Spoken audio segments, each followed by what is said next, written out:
All right, so I'm sitting up here at the airport, waiting for my passenger to fly in. It's coming in from Chicago.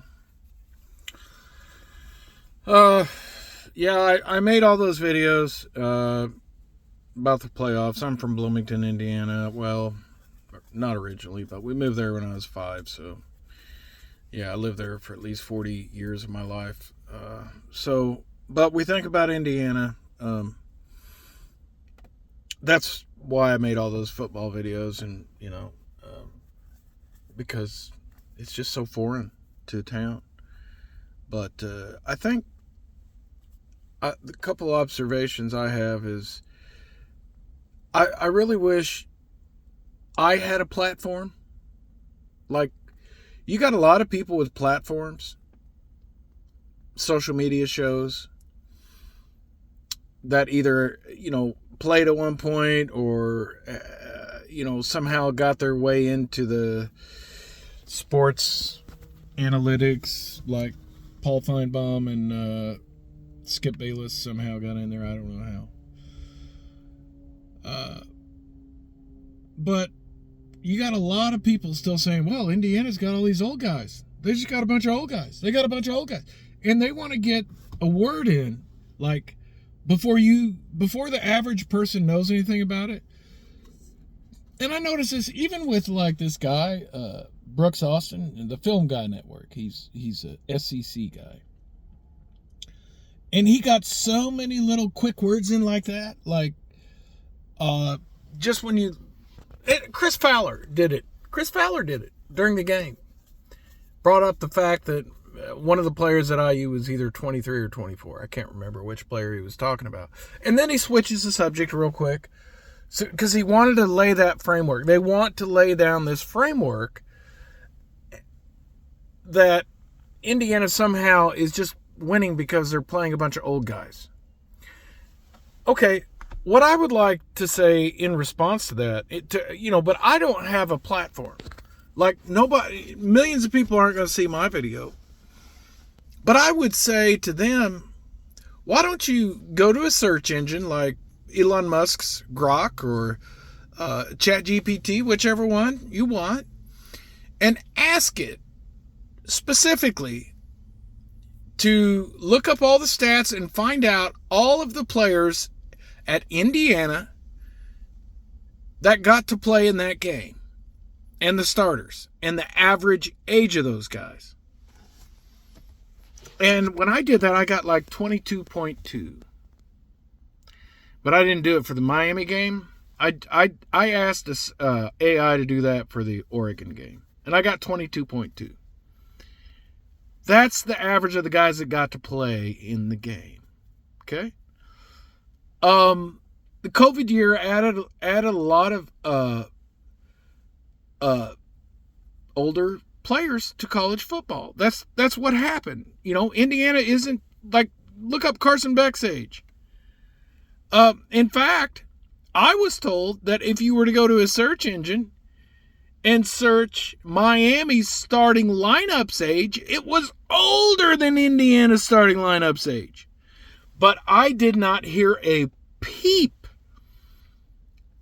out of any of the analysts about that. Any person that I heard talking about age never said a word about Miami's age of their players and maybe some other teams. How I don't know. How old is Trinidad Chambliss? He's trying to get like at what, 8th year now?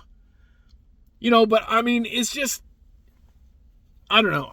And don't get me wrong, I'm not a huge IU fan. I'm not. I'm a Big Ten fan. I'd rather see the Big Ten or anybody that the SEC anybody but the SEC win. And a lot of people would say, oh yeah, we live rent-free in your head. You start talking about, yeah, well, the Big Ten's won the last 3. Yeah, well, what about 20 years before that? You know what?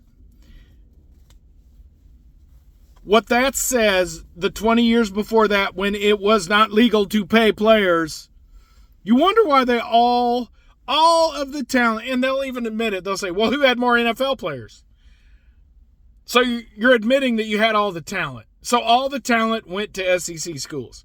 Wonder why they all went to SEC schools. Was it because it was cold up north? They didn't want to play up north because it was cold? Because because historically the Big Ten still owns the SEC in all-time national titles in football. And the former Pac-10 and the Big Ten completely blow the SEC out of the water when it comes to all sports national titles. If you say that, all these SEC punks will say, oh yeah, well, we're talking about actual sports people play. And okay, so you're saying swimming and diving, wrestling, soccer, and all these other athletic sports that it takes, or baseball. I don't know. I think the SEC is probably pretty good at baseball, because baseball down south I've always heard is really good. But I don't know. But literally, the former Pac-12 has like 500 national championships. The Big Ten's got over 300. The SEC's like 210 or something like that, 214. And these people just think they are God's gift. Like, football was created by them. And I mean, so yeah, I'd rather see the Big Ten win. But like I said, for 25 years there, the SEC won like 11 championships in that 25-year span recently. And if it weren't for that 11, they would not even be close to the Big Ten. It wouldn't even be a factor. It would be like they would have like half of the titles that the Big Ten has. And honestly, I've always felt like Nick Saban was a similar glorified Coach Krzyzewski from Duke. Guys always got the best players. They had similar careers. But they literally had the best talent, like probably 3.5 out of every 5 years. And anyways, so yeah, anybody but the SEC can win. But like I said, all these people like online, they want to like try to dilute the things you hear and give little keywords here and there, but not tell the rest of the story, you know? Like, they didn't say Miami's average age was actually older. The starters on Miami's team was actually older than the starters on IU's team, apparently. I didn't Google that. Or I didn't have AI search that. But, yeah, so, anyways, I really don't care. Like, that's what the SEC fans do to you.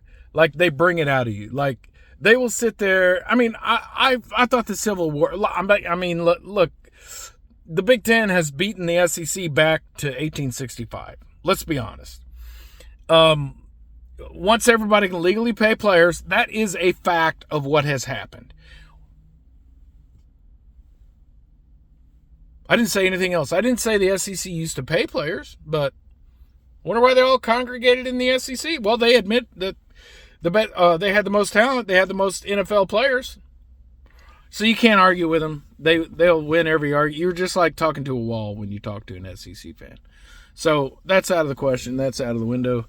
But anyways, I wanted to get back to the Big Ten and Indiana. Like, and all these analysts, like,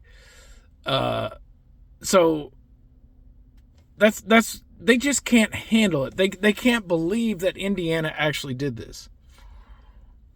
They didn't want it to happen. Like, and I'm convinced that if